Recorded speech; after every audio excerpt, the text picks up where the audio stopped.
Видеоны көрмес бұрын YouTube каналымызға тіркелуді ұмытпаңыздар. Мен сіздерге үйден оқыту бағдарламасын қалай қосу керектігін көрсетемін. Бірінші бізге мектепті басқару батырмасы керек болады. Одан кейін оқушылар және сыныптар.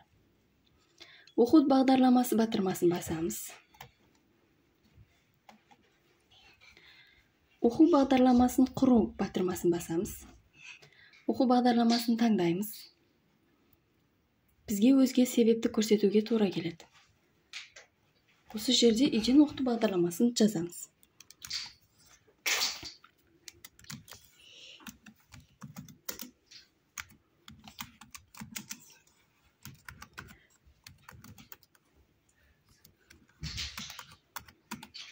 Ары қарай сыныпты таңдаймыз. Күн тәртібін таңдаймыз. Сақтау батырмасын басамыз. Үйден оқыту бағдарламасы сәтті сақталды. Келесі.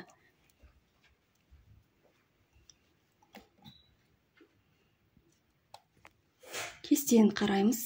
Міне, бізде 4А сыныбында үйден оқыту бағдарламасы құрылды.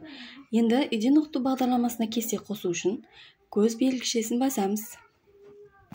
Және де міне көрсеткен кестелерге сабақ кестесін құрамыз. Пәнді таңдаймыз.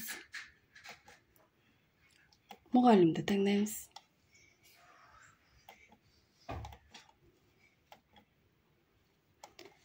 Дәл осылай сабақ кестесін құрып кете береміз.